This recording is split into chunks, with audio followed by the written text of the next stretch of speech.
check, but that doesn't mean that the people are really going to share the information. And if they don't, then the technology doesn't really help, because the technology is used by people. Oh. It's an interesting question. If you found a bottle with a magical genie inside, you know, like Aladdin, where you open the bottle and the genie comes out like this big thing, goes, well, yes, master, what would you like? Ooh.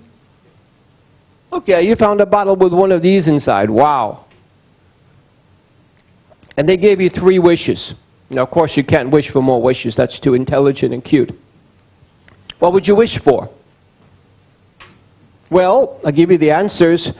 Number 1 answer is money, but a lot of money. Second thing is health, because what good is money if you're not healthy enough to spend it? And the third thing is happiness. The interesting thing is, if you ask a room full of 100 people, these are the answers you'll get.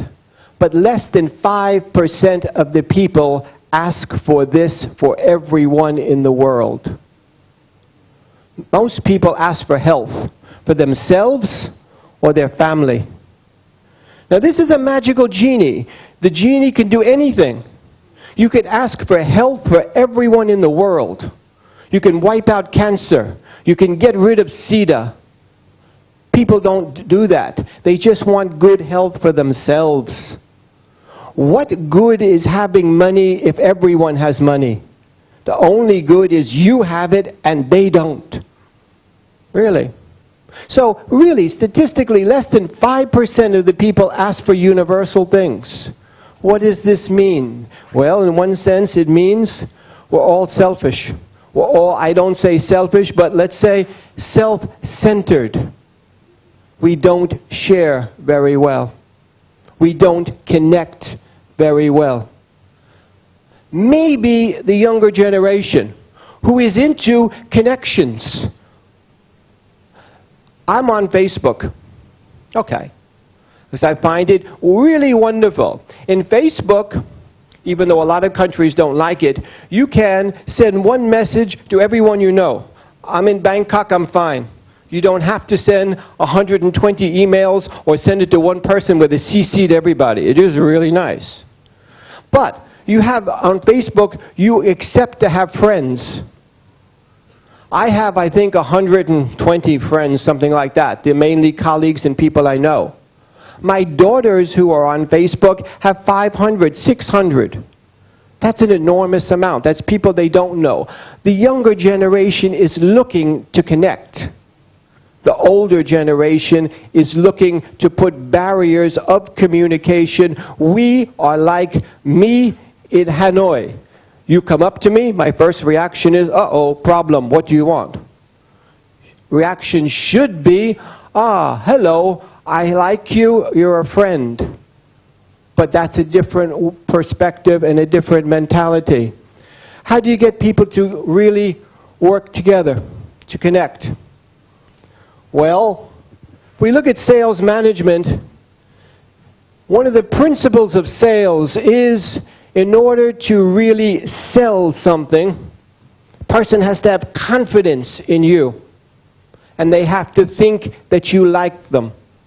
Not because you're buying something from them, not because you're giving them money, but because you like them as an individual and as a person. So, how do you get people to connect? Well, it's not that easy. First, you have to get them to stop being afraid of other people. And also to like more people. Trust them. People who hoard information. Remember we said people don't give information? Is, I don't want to give it to him because he may get better. He may do something better than me. It's basically jealousy.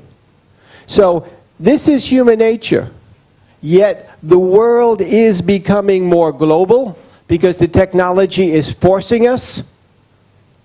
And the younger generation is looking to connect. and the technology is helping us to do it. We go back to the first question I asked, global and connected?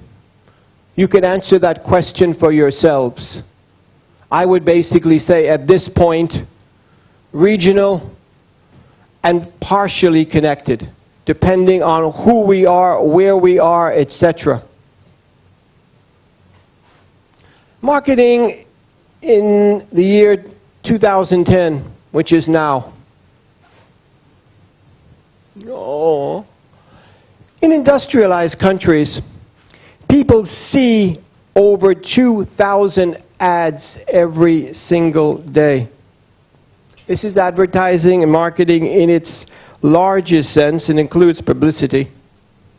That's an enormous amount. When I teach advertising, I often do what they call a recall test, which is I show ads to people, my class. I show them 15 ads, and I don't say much about them. We just look at the ads. A week later, I tell the class, okay, take out a piece of paper, write down the names of the products you saw last week, 15. If the students get 2 or 3 correct, that's a lot. Why? They saw over 14,000 ads in between the time I showed it to them and the time I'm testing them. How many of the 2,000 ads you saw yesterday do you remember? We're 2 o'clock in the afternoon. Therefore, you probably have seen almost 1,000 ads today already. How many do you remember? Very, very few. Perhaps even none. Therefore, there's a confusion in advertising. Advertising tells us that we don't understand 20% of the ads we see. And if you see an ad, let's say on television, most people thought later it was an ad from a competitor. 15% of the people who see an ad for Coke on television thought they saw an ad for Pepsi and vice versa. That's a lot of confusion. In other words, we can say there's too much data, too much things that look for us to pay attention to it. It's called processing effort. Whenever you have anything, this talk, a book to read, something on television, your mind says, how much effort do I have to do to understand this? If it's too much effort, you do, shut down, tune out.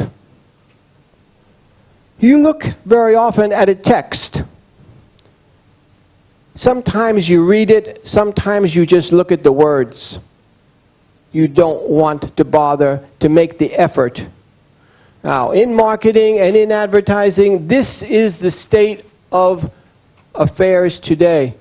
There's too many messages, and they go in too many directions, and the average consumer does not want to bother to take the time to listen, to read, and to understand. Think back to a film you saw 10 years ago, to a class you took in the university or in school 10 years ago. What do you remember from that? Usually not very much. What will you remember from this talk today? If I met you next week, you probably wouldn't even remember very much. Yet students in the university, they take notes. I usually ask my students, why are you taking notes? What are you going to do with those notes? You're going to read them again? No. Up till the exam, maybe, then no. The information that you learn in any university, you need about 5 years later. Are you going to carry those notes around with you? No. You got to have it here in your head.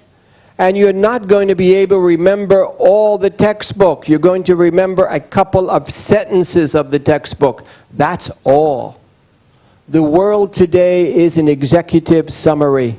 Nobody wants to get and read all of the text and get into the fine print. In an ad, only 15% of the people read all the words, the body copy. So usually, when I teach, I tell my students, if 10 years from now you remembered 1, 2 sentences from what I taught you, boy, did a good job. Because normally you don't. There is an Advertising marketing is wonderful for doing surveys.